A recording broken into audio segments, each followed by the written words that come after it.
Yes. Donc là, Raphaël, partie 2, dis-moi, fais-moi voir le titre, s'il te plaît. Partie 2 de et nous Jésus. sommes... Allez.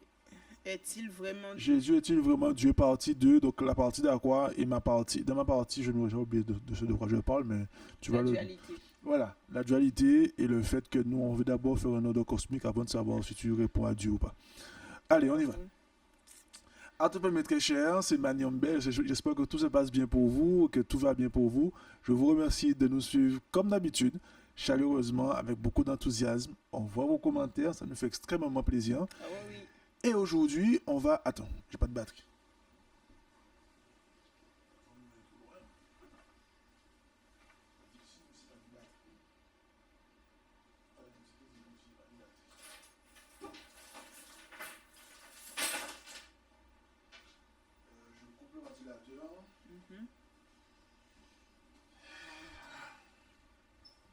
Là, c'est pas bon? Il y a une prise là. Ce sera pas assez long.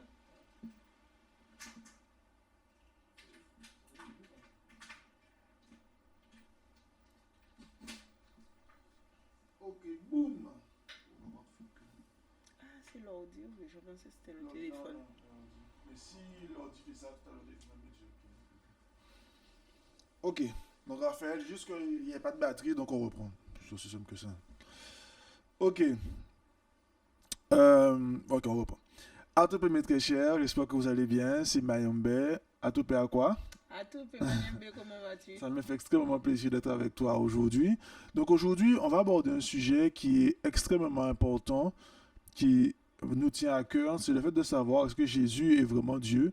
La partie 2, parce qu'on a fait la partie 1. Et il en poursuit. Parce qu'il y a des choses à savoir. Est-ce que Jésus dit qu'il est Dieu? Est-ce qu'il affirme qu'il est? Est-ce qu'il n'est pas? Bon, on va le voir ensemble. On va le prendre de discuter. Mais comme d'habitude, le calendrier est présent. Les cours pour enfants, les cours pour adultes, les cours sur Paris, le voyage. Vous mettez ce que vous voulez en commentaire comme élément et on prend le temps de discuter avec vous. Donc là maintenant, comme d'habitude, je fais la passe à profondeur à Aqua. Ah ben oui, hein. Et ensuite, Aqua va prendre le relais. On y va.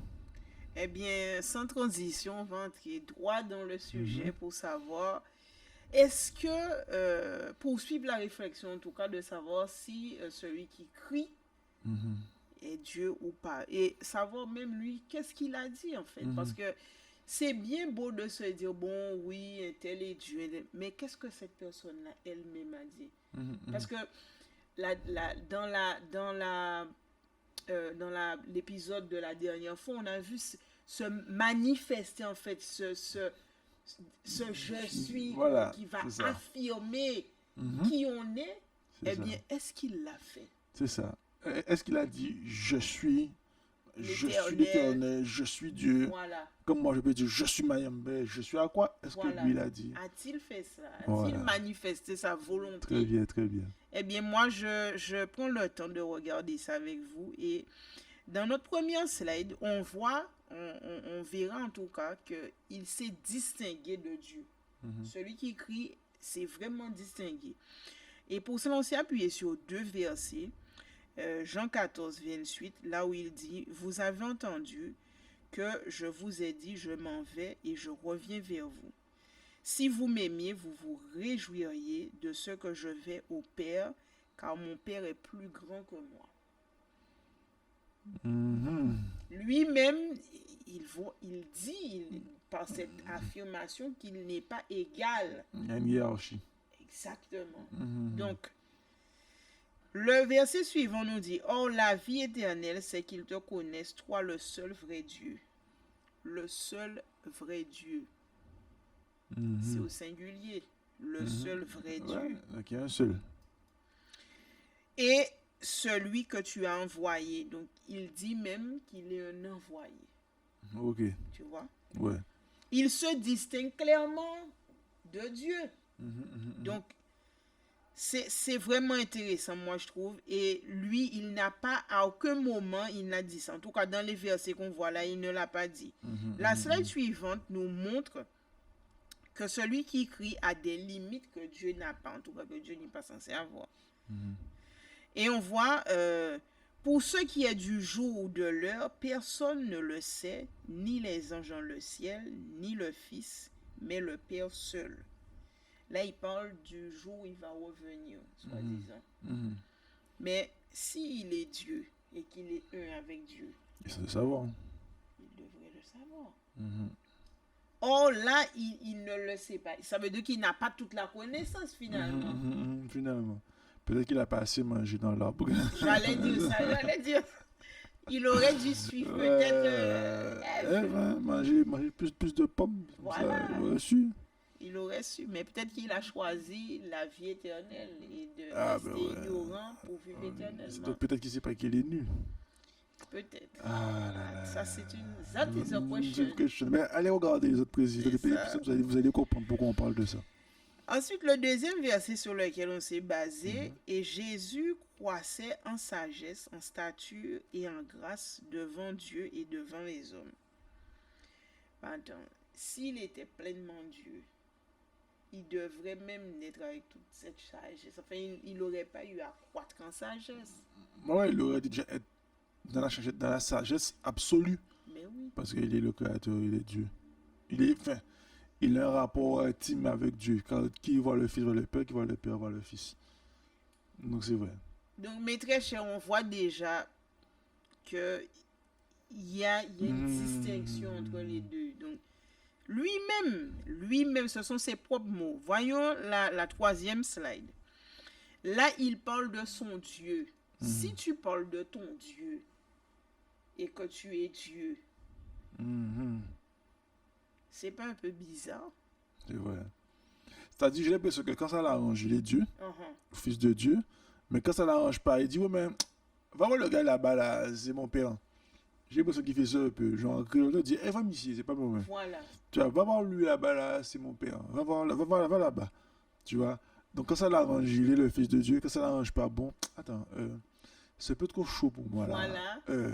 Ça fait chaud, ça fait mêler. Ça fait mêler, c'est compliqué, là. On va voir la hiérarchie. Ouais. Pousse, comment on fait les enfants. Voilà, Pousse. pousse. Ne me touche pas, je suis glacé. Pousse. Va voir tel de machin. C'est vrai, ça fait un peu ça. Donc, alors, qu'est-ce qui est dit dans ce texte-là? Celui qui vaincra, c'est celui qui crie qui parle, celui qui vaincra, je ferai de lui une colonne dans le temple de mon Dieu. Intéressant. J'écrirai sur lui le nom de mon Dieu et le nom de la ville de mon Dieu. Alors, pendant 3 fois, il met mon Dieu. Je te vois froncer les sourcils. Toi-même, tu sais. Ce monsieur, celui qui crie, propose de vous tatouer. Ouais, j'écrirai sur lui le nom de mon Dieu. Et même le nom de la ville. Mais c'est pas interdit, tatouage? Il me semble. Mais ce serait intéressant qu'on aborde ouais. Peut-être qu'il vient avec un fer chaud, mais ça reste un tatouage. Mais oui. Encore pire. Et c'est pire. Oh. Mais c'est de l'encre qui disparaît. Parce que ça me rappelle carrément le code noir. Ben oui. De marquer au fer rouge. Parce que j'écrirai sur lui le nom de mon Dieu. Et le nom de la ville de mon Dieu. Ou j'ai écrit nom à Dieu, ou j'ai écrit nom à Villa, Dieu. En fait, j'ai vu quelque chose là, mais je vais le mettre pour la prochaine vidéo. Non, mais c'est ce que j'aime avec les chroniques, c'est que. Voilà, c'est que pendant qu'on tourne la chronique, il y a un rebondissement. On se dit, sujet suivant pour la prochaine fois. Et tu vois, c'est que là, il est déjà ressuscité à ce moment. Et il parle de son père comme étant mon Dieu. Donc là encore, il met cette différence hiérarchique entre eux. C'est clair. Alors, dans la slide suivante, je sais pas, j'ai trouvé intéressant de mettre un passage de la dame. Ellen White. Voilà. Et bon, c'est un extrait qu'on peut trouver dans le livre Ce que nous croyons. Et voici ce qu'elle dit. Car Dieu a tant aimé le monde qu'il a donné son Fils unique. Alors bon, déjà, si c'est ton Fils unique, ça veut dire que c'est pas toi. Bon, 3, c'est pas, tu fais... Ouais, tu mets pas au monde des enfants. Voilà. Faut pas être 2. Ensuite, elle poursuit en disant, donc là, elle cite la Bible hein, et elle va décortiquer, elle va sortir, enfin, je ne sais quoi. Non pas un fils créé, comme le furent les anges, non pas un fils par adoption, comme le fut le pécheur pardonné, mais un fils. Attends. Ça veut dire que Marie a été abusée? Pourquoi tu dis ça? Attends, mais il dit non pas un fils par adoption. Ah, tu dis que... Ouais, mais C'est genre... pas un fils qu'il a créé Mhm. comme il a fait Adam par exemple, Mhm. Oui, mais c'est la divine conception. mais un fils. Il faut te dire l'immaculée conception. C'est-à-dire, il a mis un truc en son... Enfin, je vais dire en son sein, mais en son sein, c'est nous. Il a mis une graine ou autre. Ouais, ça peut apparaître à confusion aujourd'hui, en tout cas. En plus, égal à Dieu en autorité, en dignité et en perfection divine. Mais s'il est égal à Dieu en autorité, en dignité et en perfection divine, pourquoi celui qui crie dit qu'il n'est pas Dieu? Moi, c'est la question que je me pose. Parce que, oui, s'il dit égal à Dieu en autorité et en dignité et en perfection divine. Pour moi, c'est très contradictoire parce que ce qu'on a vu plus haut, Ouais. on a vu que lui-même, il ne sait pas le jour qu'il va revenir, etc. Il te dit seul Dieu le sait.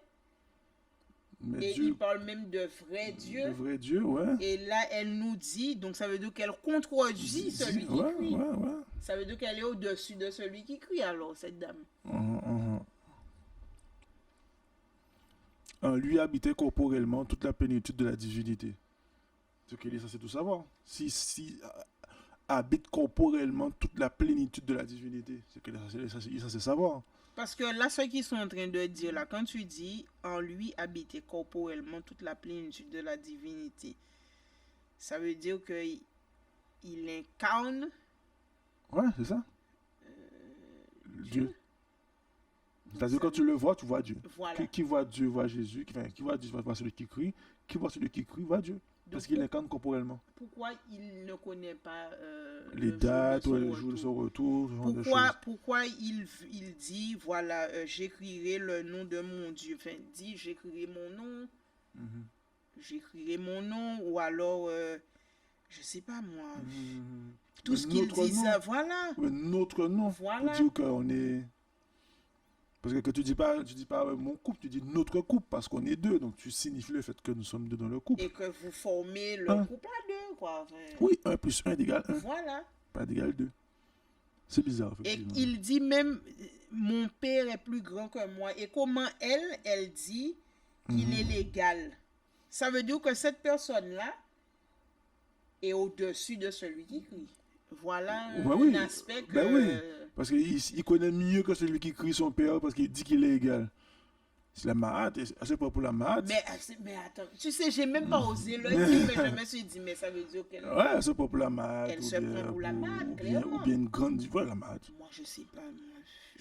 Mais est-ce que tu sais, je réfléchis à ça, est-ce que les personnes, bon, Ellen White, Whistle, tout ça, est-ce qu'ils prennent pas justement le rôle de la Mahat? Parce que l'interprétation, tu vois, de texte, ils servent de boussole, ils servent de régulateur, de guide de pensée. Donc, pour moi, ils prennent le rôle de la Mahat, en fait. Ça. Ils ont juste compris que il y a un chaos, il y a un ordre dans la vie des gens. Il y a un chaos, la Bible peut servir d'ordre. Moi, je mets au milieu, je cherche le régulateur entre les deux. Et je fais de l'argent. Certainement. Et après, je donne la dîme. Enfin, bref. Ah ben là, ce moment-là, c'est chaud. C'est chaud. Parce que si tu te prends pour la Mahat, ben c'est exactement ce que je pense qu'ils ont fait. Alors que la Mahat, c'est un concept métaphysique. Toi, tu te prends, tu le ramènes sur terre et tu peux contrôler les gens. Parce que quand tu donnes la dîme, il n'y a pas de facture après. Enfin, on se comprend. Donc, et elle-même, elle dit que l'Égypte, c'est pas bon. Mais qu'elle s'enterre sous des pyramides obélix. Très bien. Donc bon, on va très bien que ces gens-là se positionnent à un certain niveau. Bon. En tout cas, ils savent déjà essayer à mise au-dessus de oui, parce qu'elle a dit égal à Dieu en autorité, alors que lui-même il dit que non, il est au-dessus de moi. Moi, je te fais la passe parce que c'est trop pour moi. Ok, mais on va prendre le temps encore d'analyser les choses. Ok, je me remets au bon endroit. 2 secondes. Donc, Ah c'est vrai ouais. qu'il y a une dualité, je vais l'aborder parce qu'il ne reste pas beaucoup de temps, Mm. entre celui qui crie et les représentants de Dieu ou bien une entité distincte vs l'ordre dramatique. Mm. Prenons le temps un peu de décortiquer tout ça. Oui. La dualité de celui qui crie représentant Dieu ou une entité distincte. À l'inverse de l'histoire, on nous enseigne que la figure de celui qui crie dans la Bible oscille entre deux compréhensions. Tantôt il est perçu comme le représentant de Dieu sur terre, Mhm. tantôt comme étant Dieu lui-même, Mhm. égal au Père en autorité, en dignité et en fonction. Cette confusion se manifeste à travers les textes. Donc on peut voir les passages quand il dit « Moi et le Père, nous sommes un », Jean 10, 30. Les moments où il se distingue de Dieu, reconnaissant ses propres limites, comme tu l'as Mhm. dit. Mais oui. Le Père est plus grand que moi, Jean 14, 28. Ah oui, j'ai bossé. La déclaration contradictoire donc la déclaration contradictoire quant à son omniscience, alors qu'il est dit qu'il connaît tout et il a voulu même ne pas connaître l'heure de la fin des temps. Mhm. Quant à ce jour et à cette heure, personne ne les connaît, pas même les anges, les cieux, ni le Fils, mais seul le Père sait, Matthieu 24, 36. Donc la dualité pose un problème fondamental. Mhm. Celui qui crie est-il Dieu lui-même ou une entité subordonnée au Père? Mhm. Si l'on suit la logique trinitaire du christianisme, Jésus, Dieu sont une seule et même entité. Pourtant, les évangiles, dans leur texte, eux-mêmes témoignent de nombreuses occasions où celui qui crie prie Dieu, Mhm. Mais oui. demande son aide et admet ses propres limites. Ce qui semble en contradiction avec la notion d'une égalité absolue avec le Père. Mais oui. Parce que s'il le prie, tu ne peux pas prier. Mais oui. Tu ne peux pas me dire que C'est mathématique. tu peux pas me dire je suis aussi fort que Pelé, je suis Pelé, et finalement quand Pelé dit tu le pries. Non. Non, ça n'a pas de logique. T'as Soyons pas- sérieux. Regarde m'a joué, tu vas voir Mais que je oui. suis Pelé. Manifeste. Manifeste, je suis, dit je suis. Voilà. Mais pour ça, il y a une compréhension cosmique bien plus ancienne qui tient à l'Égypte antique. Mhm. À l'opposé des textes qu'on vient de voir, l'Égypte antique, la pensée africaine entre autres, et la spiritualité africaine, je l'ai mis, avait depuis longtemps résolu cette question et en structurant l'univers selon des principes d'ordre et de hiérarchie et d'harmonie, représente un schéma mathématique et cosmologique rigoureux. Mhm. Quand je dis logique, j'ai mis ce mot-là exprès à dire la logique cosmique, pour que les gens puissent comprendre. Dans la cosmogonie, et la pensée en tout cas, la cosmogonie héliopolitaine, le créateur atome émerge du chaos primordial, le Nun, étant distinction où tous les éléments existaient en potentialité, mais sans organisation. Cette mise en ordre de l'univers repose sur les qualités, sur les éléments primordiaux. Ces 4 principes s'unissent, donnent naissance à l'univers visible et à l'ordre cosmique structuré. Mhm. Il empêche toute confusion entre les forces divines en instaurant des rôles précis. Le créateur, les divinités secondaires et les forces de maintien de l'ordre. Parce que le créateur, lui, il était dans le Nun, Mhm. il a dit je suis l'éternel, je suis sorti du Nun, et après il a fait les divinités secondaires, et après il a fait les forces de la maintien de l'ordre. Mhm. C'est-à-dire en gros, il y a Macron, il y a le Premier ministre, il y a les ministres, il y a les Yana, et après tu as les policiers municipaux à la fin. Voilà. Tu vois, donc c'est déjà organisé, il y a une Oui. organisation. C'est ordonnancé. C'est ordonnancé, tu ne peux pas dire que tu es à la place de celui qui Mais est lui-même. non, mais non. Même cette notion de est, pas est, d'exister, pas exister, on verra ça après. Mais nos ancêtres africains enseignaient ainsi que l'univers repose sur une hiérarchie. Tac. Oula, je me suis trompé de bouton. Comme ça, je ne vais pas me tromper, les gens vont bien comprendre. Nos ancêtres africains enseignaient ainsi que l'univers repose sur une hiérarchie de principes cosmiques où chaque entité divine joue un rôle précis dans le maintien de l'équilibre universel.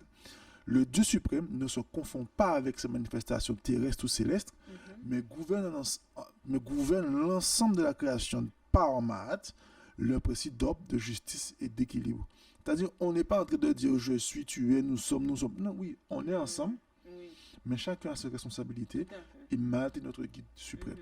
Ça, je veux venir. C'est-à-dire que lui-même, le créateur, a mis un élément métaphysique au-dessus de lui quasiment pour dire attention, je sur le Créateur, mais voilà la rigueur que je mets, voilà l'ordre et voilà celle qui gère l'ordre. Moi, je ne gère même pas l'ordre, c'est elle qui me décide la Voilà. maths. Donc, c'est au-dessus de ça. Donc, quand Jésus essaye de dire confusion, là, il n'y a pas de confusion. L'équilibre oui. est déjà là. Je vais même plus loin en disant. Attends, qu'est-ce que c'est moi? Oui, c'est moi.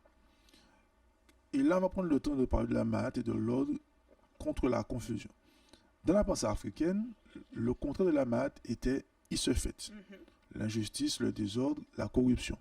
Contrairement aux sociétés modernes comme aujourd'hui, où la liberté individuelle est perçue comme un droit absolu, nous sommes enseignés, et là je prends le temps de l'expliquer, c'est très important, que l'homme n'était pas totalement libre, mais doit se soumettre à Mahat. Tout comme l'univers lui-même est structuré par cette loi d'ordre et d'harmonie. Ça veut dire que tu ne peux pas venir et dire, toi je t'aime pas, boum, c'est fini. Oui, non. Je ne peux pas venir dire Israël, c'est pas à moi, c'est à moi, la Palestine, machin, tout ça, l'Ukraine. Je ne peux pas dire ça. Quand je vais venir, je dois dire, attends, il y a Mahat. Ouais. On est libre de nous passer, de se refaire. Mais attends, vivons bien ensemble. Oui. C'est ça. Parce que Toujours Mahat a dans déjà la Mahat. réglé l'ordre cosmique. Elle va régler pour le monde que nous. Tout Qu'est-ce à que fait. Mahat dit? Quand je veux venir, c'est ça. Et comme l'explique Bernadette Menu, Mahat, c'est l'existence même de l'univers, c'est la vie de l'Égypte antique et de ses habitants. Chacun doit respecter les Mahat dans ses rapports avec autrui afin de bénéficier à chacun de son tour des bienfaits de Mahat. Elle est la source de droit la plus souvent invoquée par les juges. C'est-à-dire, au lieu de dire je suis le juge ou des textes humains, on met les Mahat dessus. Qu'est-ce que dit Mahat? La pensée humaine vient après. Ainsi, dans la vision karmique, l'ordre universel est un principe immuable auquel toute chose, y compris les êtres humains et les dieux, c'est-à-dire quand on dit les dieux, quand je dis les dieux, je fais attention à ce que je dis, les divinités, les représentants, quand je dis les dieux, les consciences et autres, pour que ça soit clair, doit se confronter toujours à la Mahat. L'idée d'un être terrestre puisse être à la fois entièrement humain et entièrement divin, sans distinction claire et indispensable. Ça va? Ouais. Oh, J'ai tous un bon coup. Ouais. Qu'est-ce qu'il y a? Je pense qu'il y a un truc qui Non, m'a ta gratté, je sais pas. Ok, je continue. Je reprends la fin. Ainsi, dans la vision karmique, l'ordre universel est un principe immuable auquel toute chose, y compris les êtres humains et les dieux, doivent se confronter. Quand je dis les dieux, je précise, il y a un seul Dieu, bien sûr, un seul créateur, mais quand on dit les dieux c'est tout le Dieu de toutes ses formes, les divinités, les consciences et autres. L'idée qu'un être terrestre puisse être à la fois entièrement humain et entièrement divin, sans distinction claire, était indispensable, car elle conduit à la confusion et à y se fait. Oui. Donc, moi, la question quand je dis ça, celui qui crie. C'est un agent de qui? Non, mais on est obligé de réfléchir. Parce qu'il te dit, celui qui crie, dans l'idée, c'est que, je vais prendre la phrase pour qu'on puisse comprendre, l'idée, c'est que je suis un être terrestre qui est à la fois humain et à la fois divin. Sans distinction. C'est-à-dire, il n'y a pas de distinction. Je suis à la fois humain et divin. Voilà, j'ai les deux. J'ai les deux et j'appelle le Père quand je veux, je fais mon Père quand je veux ne veux pas, je ne l'appelle pas. Et donc, du coup, ça conduit à la confusion. Et la confusion, c'est quoi? C'est ce fait. Donc, la question de savoir, celui qui crie est un agent de qui? Je vous laisse dans les commentaires savoir. C'est quoi vous en pensez? Voilà. Et ceux qui veulent savoir plus, inscrivez-vous au cours parce que je fais plein de vidéos en ce moment-là pour la fin de ce mois de février, mars-là, pour avoir parlé de tout ça. Et pour terminer, il faut quand même conclure, la pensée, la structurée vient de l'Afrique et de l'Égypte antique. Clairement, la vision chrétienne où Jésus oscille entre le statut de Dieu et celui de messager, la spiritualité africaine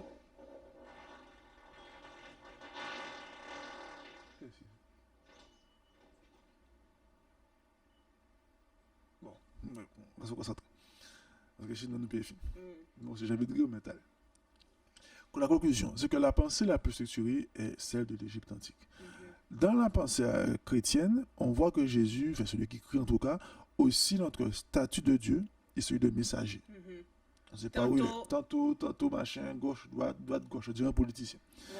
La spiritualité africaine avait déjà dès l'Antiquité posé les bases solides pour distinguer le divin, ses manifestations et ses rôles dans l'univers. C'est-à-dire, Ok. chaque personne a son rôle, Exact. n'essaie pas de venir embêter les gens. Mais non. Chaque être, y compris les rois, les prêtres, était soumis à l'ordre cosmique. Cela démontre, pour terminer, une structuration de la pensée religieuse qui précède de loin le débat théologique ultérieur sur la nature du Christ, celui qui crie, Mhm. et met en évidence une compréhension plus précise de l'organisation divine qui exclut toute confusion entre le Créateur et ses manifestations. Mhm. C'est clair, parce que Putain, mais oui. le fait que la Mahat ait voulu ordonner le tout, Mhm. sur l'ordre cosmique, sur l'univers, sur le chaos, a déjà tout réglé. Toi, tu ne peux pas venir dire je suis Mahat, en même temps je suis Dieu, en même temps je suis le Fils, en même temps je suis le Père, en même temps je suis. Non, tu ne peux pas dire Je ça. suis le fils d'un tel. Tel pas un tel machin. Non. Tu es le représentant sur terre. Voilà ta place. Voilà. Reste dans ta Reste à place. ta place. Un peu, c'est tout. Mhm. Mais bon, comme il était déjà fini, Oui. il est déjà parti, mais très cher, je vais laisser à quoi le mot de la fin. Est-ce que tu as quelque chose à rajouter? Est-ce que tu as la phrase de fin à rajouter? Mahat a tout réglé. Donc, ceux qui sont arrivés jusque-là dans la vidéo, vous mettez Mahat à tout régler et on saura que vous êtes arrivés jusqu'à la fin de la vidéo. On pourra continuer à discuter ensemble. Bon, la caméra bouge beaucoup aujourd'hui, je ne sais pas pourquoi, mais en tout Oui. cas, on fait la vidéo parce qu'il faut donner le savoir, il faut continuer la Tout à marche en fait. avant. Livre, cours, enfants,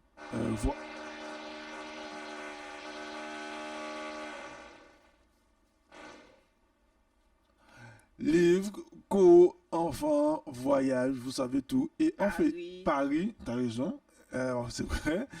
Donc vous mettez tout ça en commentaire et mes très chers, on continue une seule chose, on continue la marche en En avant. avant. À topé mes très À chers. topé. Bye bye à quoi? Bye bye à vous tous.